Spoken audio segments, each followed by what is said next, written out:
আমাদের কিছু কুচক্রী লোভী তারা টাকার কাছে বিক্রি হয়ে তারা কিন্তু বাইরের কোনো ব্যক্তিকে তারা কিন্তু ভোট দিয়ে তারা নির্বাচিত করেনি। পরাটিক পাল আর কাউকে না মানতে সকলে একটি আওয়াজ করেছে যে টাঙ্গাইল সদর আসনের মনোনয়ন টাঙ্গাইলের ছেলেদেরকে দিতে হবে।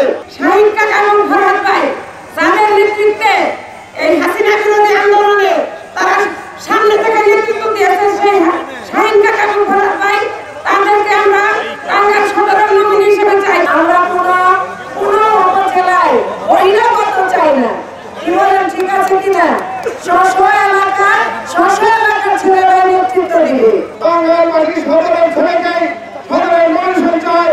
এই সদরে ইতিহাসে সদরের লোক ছাড়া অন্য এলাকার লোক এখানে পাস করতে পারে নাই। আজকে সহ্য নয়, একই কথা টাঙ্গাইলের মানুষ সদরের মানুষ সদরের ছেলেকে চায়। আজকে টাঙ্গাইলে আমরা যে নেতৃত্ব দিচ্ছি, যে আন্দোলন গড়ে তুলছি, সেটি বিএনপির নেতৃত্বে সকলে আমরা বিগত দিনের আন্দোলন গড়ে তুলব। উনি বলেছেন ইফতার মিটিংয়ে ইফতারকে সামনে রেখে মিথ্যা বলা যায় না, মিথ্যা বলা উচিত না। উনি বলেছেন আমি নির্বাচিত হলে, আমি এমপি হলে টাঙ্গাইল থেকে মাদক মুক্ত ও সন্ত্রাস মুক্ত করবো। অথচ আমি দেখলাম ওনার ডাইনে বায়ে যে 4-5 জন দাঁড়িয়েছিল তারা সন্ত্রাসী। তারা গত 3 মার্চ আমার উপরে হামলা করেছিল, তার কোনো বিচার আমি আজও পাইনি। আপনারা থাকেন জনগণকে এই সমাজের নিরাপদে ঐক্যবদ্ধ হলে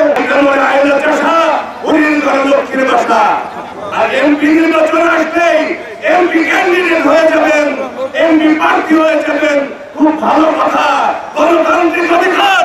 কিন্তু এই জনগণের জন্য, এই সদরের জনগণের জন্য আপনাদের কি ভূমিকা, আপনারা কি করেছেন সেটা আমরা জানতে চাই। দিনের দিন এই সদরের প্রতিটি রাস্তাঘাট, গ্রাম অঞ্চল এবং প্রত্যেকটা নেতাকর্মীরা যারা চিনবে এরকম একটা মানুষকে আমরা সদরে মহান হিসাবে চাই। আমরা জনগণের নেতা নিয়ে আসি, জনগণের নেতা নিয়ে আপনাদের সাথে কাজ করছি। এই টাঙ্গাইলে যার বাড়ি, সদরে যার জন্ম, তাই হবে টাঙ্গাইলে সদরের পিছমাইরাবাদ। আজকে সারা টাঙ্গাইলের একটি আওয়াজ, একটি ধ্বনি, একটি স্লোগান, টাঙ্গাইলের 5 আসনের প্রার্থী হবে হাসানুজ্জামান শাহীন, নয় পরাটিক পাল আর কাউকে আমরা মানতে পারি না। আজকে আপনারা এই চর এলাকার জনগণ, বিশেষ করে সিলেমপুরের জনগণ, আপনারা চান যে এই সদর আসনে আমি ইলেকশন করি। এই জন্য আমি সদরে প্রার্থী হয়েছি। আমি সহ আমার সভাপতি শাহীন ভাইও প্রার্থী হয়েছি। আমরা চাই দল আমাদের মধ্য থেকে বেছে নেবে যারা সদরের ছেলে, যারা 17 বছর এই টাঙ্গাইলের রাজপথে নেতৃত্ব দিয়েছে। এই 17 বছর টাঙ্গাইলে যারা গুলি খেয়েছে, টিয়ারশেল খেয়েছে, আওয়ামী লীগের মার খেয়েছে, বাসাবাড়িতে হামলা, তাদের বাসাবাড়িতে হামলা হয়েছে, তাদের মা বোনদের হামলা হয়েছে, যারা জেল কাটার পর যাদের পরিবার কত কষ্টে জীবন যাপন করেছে, তাদের মধ্য থেকে এই সদরে মনোনয়ন দেওয়া হোক। কিন্তু এখানে জানেন আমাদের কিছু কুচক্রী লোভী তারা টাকার কাছে বিক্রি হয়ে আমাদের একজন নেতা, তাকে যার বাড়ি এ উপজেলায় না, সে এখানে ইলেকশন করতে চায়। তাদের নিজস্ব আসন আছে, তারা পরিবার থেকেই একাধিক প্রার্থী ইলেকশন করতে চায়। তাহলে আমি হাসানুজ্জামান শাহীন এই 8টি আসনে আমাদের চাইতে বয়সে কম বা রাজনীতিতে অনেক দেরিতে তারাও নমিনেশন পাচ্ছে, তাহলে আমরা কি করব? তারেক রহমানকে প্রশ্ন করতে চাই।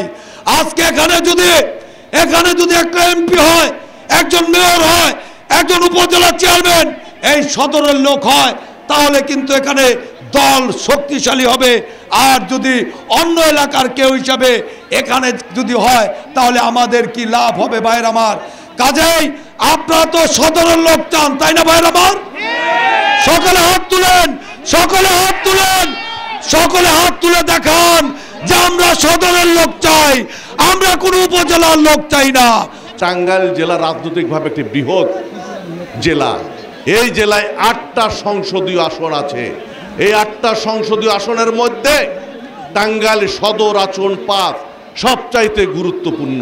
প্রিয় সাথী বন্ধুরা, এই সদর আসনে ইতিপূর্বেই অনেক বড় বড় নেতা তারা কিন্তু এমপি হিসাবে জাতীয় সংসদ সদস্য হিসাবে নির্বাচিত হয়ে মন্ত্রী হয়েছে। প্রিয় তাতেবরা, তারা কিন্তু বাইরের কোনো ব্যক্তিকে তারা কিন্তু ভোট দিয়ে তারা নির্বাচিত করেনি কিংবা তাদেরকে প্রশ্রয় দেয়নি।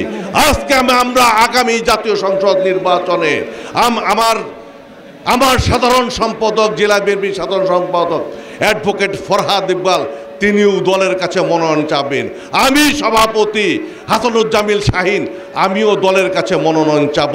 প্রিয় সাথী বন্ধুরা, আমাদের এই টাঙ্গাইল সদরের জন্ম, আমরা আশা করব মহান রব্বুল আলামিনের কাছে আমরা নিবেদন করব যে টাঙ্গাইল সদরেই যেন আমাদের মৃত্যু হয়। তাই আমি আপনাদেরকে অনুরোধ করব, আপনারাও আমাদেরকে সমর্থন করবেন। আমাদের নেতা তারেক রহমান যাকে মনোনয়ন দিবে তাকেই আমরা আগামী জাতীয় সংসদ নির্বাচনে বিপুল ভোটের ব্যবধানে নির্বাচিত করবেন।